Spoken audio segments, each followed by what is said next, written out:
Hello，大家好，我係 A 仔啊。嗱，呢條片啊，我哋講講一則炒咗4年嘅一個緋聞啦。嗱，咁啊唔知仲會延續落去嘅，就係周家樂同埋陳瑩啦嚇。嗱，近期就好多傳媒報道話佢係正式同陳瑩玩完喎。哇，咁即係計何佩嘉同阮浩中啊，或者再計之前即係炒開 CP 嗰啲啦，即係譬如你之前嘅好早年啦，幾年前嘅一個何廣沛同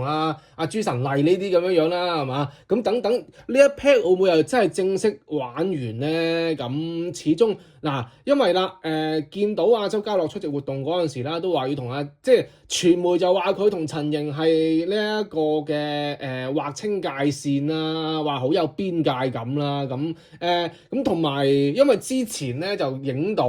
陳瑩，即係唔係話影到就即係傳媒就報道陳瑩係同另外一個男嘅去睇 BLACKPINK 嘅一個演唱會啦。會唔會就咁樣咧？嗱，周家樂係相當之冷淡嘅喎，而家傳媒嘅報道就係話，嗱，佢就一向都唔好話好清晰、好清楚陳瑩嘅動向咁樣，同埋啦，亦都冇太留意佢同邊個一齊去睇演唱會。咁其實呢個傳媒都大肆報導嘅，佢應該唔會唔留意嘅自己老友。咁同埋啦，佢都講到呢排咧都少見面咗咁傳媒就話佢疑似兩個暗示私底下聯絡已經大不如前嘅咯喎。咁同大家睇睇呢篇報道啦，因為始終即係周家樂同陳瑩都炒咗好耐緋聞嘅，咁我唔知佢真定係假啦，咁但係就真係當時咧，因為可能有劇集嘅原因啦，痞子無間道痞子殿下，即係痞子系列出咗2部啊嘛，咁其實個 CP 感係十足嘅，咁同大家睇睇啦，呢個傳媒嘅報道啦。因為而家周家樂係29歲㗎啦，由周家樂其實佢炒足4年，即係由睇下先，25歲開始炒緋聞㗎啦，好後生嘅周家樂已經同陳瑩喺度炒緋聞㗎啦，咁已經係咁多年啦過咗，佢同陳瑩嘅一個痞子殿下嗰陣時就結緣啦，其實兩個人嘅話，即係無論當時點解會咁樣炒到咁興合咁樣咧？因為始終佢哋戲裏戲外啦，嗰個互動都比較之 close 啦，咁同埋就經常就出雙入對啦，毫不避忌啦，咁所以就好多人都或者傳媒啦，或者係網民啦，大家啦都認為佢哋話好多次都傳出佢哋係一個姐弟戀咁樣嘅，咁呢啲緋聞係傳咗好耐㗎啦，咁同埋啦，當時亦都係有機會，亦都係幫節目做晒，咁有機會亦都係增加下自己嘅人氣，咁或者再有一個。我覺得就係經理人團隊啦，即係 TVB 呢邊可能係想佢哋 keep 住去炒緋聞啦，keep 住炒可能有嘢做啊嘛，即係有俾人做下新聞都好嘅，咁我覺得就提升下自己嘅名氣咁樣咯，即係我各方面嘅因素啦。咁而家睇翻咁佢當時嘅話，即係呢對嘅緋聞情侶，其實同大家講，其實陳瑩係大過周家樂5歲嘅，陳瑩係90年嘅，係咪周家樂係95年嘅。咁所以就都大過周家樂5歲左右啦。始終當時就即係大家都話姐弟戀而且又好襯又唔覺得有咩違和感咁又即係又覺得即係呢個戀情啦，呢個緋聞啦，又疑幻似真咁咁但係截止現時啦，因為見到傳媒都有報道嘅周家樂接受採訪嗰陣時咧，就要同似乎要同陳瑩去劃清界線喎。點解咁同大家睇睇啦。因為周家樂日前出席一個公開活動嗰陣時咧，佢接受訪問，咁個話題啦，記者啦問佢咧，就自不然離唔開佢嘅緋聞女朋友啦，就係陳瑩嘅。因為之前嘅話咧，就即係陳瑩啦，影到佢同另外一位緋聞男友啦，其實嗰位我唔知邊位嚟嘅，我唔識呢個人嘅，即唔係話我真係唔識啦，我唔知佢邊個啦，可能係咪娛樂圈中人嚟㗎，定係其他嘅一啲圈外人咁我唔清楚啦咁但係我就呢位我就未必熟啦，唔知大家識唔識呢一位啦，咁點都好咁就費事開佢名啦。咁現場啦，記者問周家樂有冇留意到呢件事陳瑩同另外一位男性朋友去睇 BLACKPINK 嘅演唱會咁周家樂就話都相當之冷淡佢嘅一個表現就係傳媒話佢冷淡啦，咁但係就話自己完全唔清楚陳瑩嘅動向亦都冇留意到佢同邊個一齊去睇演唱會。咁其實好多傳媒都有報道嘅，咁我覺得應該都或多或少會留意，定係周家樂冇睇過任何嘅新聞咧，都可以嘅，可以理解嘅。嗱，佢自己講就話。呢排啦，即係佢係咁講嘅。呢排我哋都少見面啊，都冇咩特別嘢咁。咁啊冇啦啊。咁啊，似乎啦，嗱，傳媒就當後邊嗰啲又傳媒寫上去啦。似乎啊，暗示兩個人啊私下聯絡啊已經大不如前咯。咁確實佢哋好少聯絡喎。周家樂話嗱，咁同埋啦，周家樂佢話自己啊，即係個性格啦，一向都比較內向嘅，咁同埋啦，都唔擅長啊去維繫朋友嘅關係啊，亦都唔中意啊去睇呢個演唱會呢啲咁熱鬧嘅場合啊。哇，咁其實周家樂都幾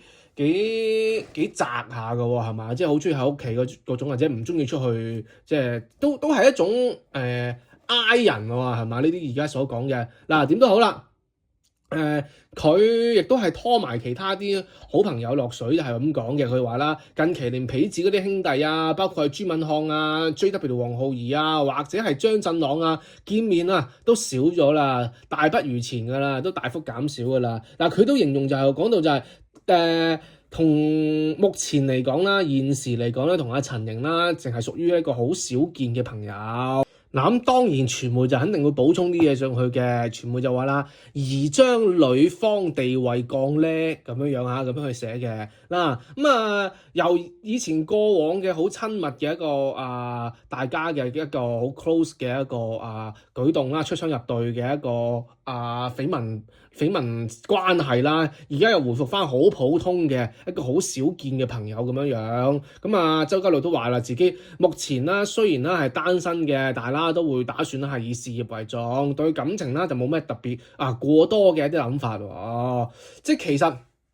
不過我覺得周家樂同陳瑩都襯嘅。即係其實嗰陣時，因為我雖然啦《痞子無間道》同《痞子殿下》啦兩套啦，《痞子殿下》係好睇過《痞子無間道》好多嘅，而且係個劇情起碼緊湊好多啦。咁所以第一部嘅話，其實我係一度覺得，即係唔好話周家樂同陳瑩咧呢一對啦。其實我更希望係朱敏瀚同埋JW 黃浩儀啊，當時咁亦都有傳聞係講題外話，亦都有傳聞係講JW 嘅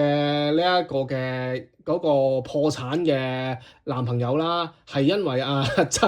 朱敏瀚嘅介入喎。咁但係呢啲係開玩笑啫，就唔咁。但係始終我嗰陣時覺得係JW 同朱敏瀚幾襯下嘅，跟住陳瑩同周家樂係幾襯，因為我都有睇晒佢兩套嘅劇集啊。咁始終佢哋而家係四個都係即係宣傳都係一齊去出現身而且就都係好 close 大家都係好有火花嘅組合嚟嘅。咁我當時係咁樣啦。咁依家朱敏瀚就應該就係同咗陳曉華啦，即係而家又到個傳同到朱敏瀚傳同陳曉華啦，就擺脫咗 JW 啦咁點都好。嗱，睇翻我哋翻嚟睇下周家樂呢一邊啦。周家樂都有講到佢近況嘅，因為啦，而家目前嚟講嘅周家樂啦，就主力去拍攝呢個《愛回家之開心速遞》嘅。暫時就未有其他啲劇集咯，新劇咯。其實講真，周家樂好似都之前就《痞子無間道》咁，仲有邊套劇集係佢即係除咗《愛回家》之外去拍㗎？好似有一套嘅，但係未上嘅，就係嗰套咩香港探秘地圖嗰套未上啊！嗰套好似係啦咁但係仲有冇周家樂嘅演出咧？暫時就未見到有其他劇集啊！如果我講漏嘅，大家話俾我知啦。即係呢近排嘅嗱，睇翻佢自己都話暫時未有其他新嘅一啲劇，咁佢打算啦用空檔嘅時間去做一啲運動啦，去 keep 住個身體啦，keep 住個體魄啦，咁同埋就係佢同埋好展現就係佢自己有一顆好佛系嘅心態。佢自己講到啦，只要維持呢個狀態啦，工作同埋姻緣自然都會揾到自己嘅。嗱，對事業嘅感情咧都係保持呢種好樂觀嘅態度似乎就已經準備好隨時迎接新嘅一頁啦。啲傳媒寫新嘅一頁咁因為我覺得周家樂同阿陳瑩其實真係幾襯下嘅嗰陣時，咁係咯。咁依家但係陳瑩呢一邊同嗰個男嘅去睇 Blackpink 嘅話，亦都冇話承認佢係男朋友啊。咁啊，大家或者老友一齊去睇演唱會呢個好平常啫。咁所以我又唔覺得有啲咩嘢嘅，係咯。咁啊，丁子朗即係講咩丁子朗啊嗰啲都成日同其他女仔去做一啲活動啊點都好啦，咁嗰啲都係朋友嚟噶嘛，即係你唔通你又話丁子朗同戴祖儀有嘢咯？冇可能噶呢啲，咁當然有我哋唔知啦，同阿吳若希冇啦啩，係嘛？即係題外話咁樣講咯，咁即係其實翻嚟周家樂呢一邊啦，咁都有即係幾段緋聞嘅，但係就係同阿陳瑩呢一段啦，就係比較多人去認知呢段緋聞咯，同埋比較多人會相信佢同陳瑩係真係有機會可以發展嘅咯。不過你話周家樂近期啲工作嘅話，都仲有愛回家俾佢去演出啦。咁但係陳瑩就冇愛回家，咁陳瑩近期有啲咩工作啊？係咪好似都仲有劇拍緊嘅喎？陳瑩係嘛？呢個因為陳瑩而家係簽咗邵氏嗰邊嘅，我如果冇記錯嘅話，咁唔知啦啊，咁希望都有啲工作啊，佢哋兩個點都好啦，以後有冇機會可以再次係嘛演情侶又好啊，再次去重塑呢翻呢一個緋聞 CP 啊，喺熒幕上面再見到佢都好啦，咁大家點睇啦？對於呢單事件，對於周家樂同陳瑩，大家覺得有冇可能咧？咁呢條片大家可以留言區話俾我知啦。呢條片講到呢度。